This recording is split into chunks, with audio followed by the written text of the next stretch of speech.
చంచలమైన ఆత్మనందుండ నీ అలవాటు చేసే నీ ఉయ్యాల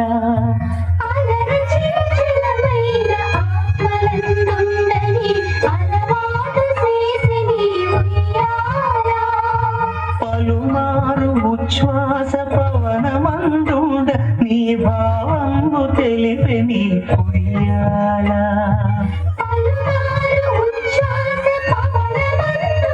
నీ భావము తెలిపే నీ ఉయ్యాల ఉయ్యాల ఉయ్యాల ఉయ్యాల ఉయ్యాల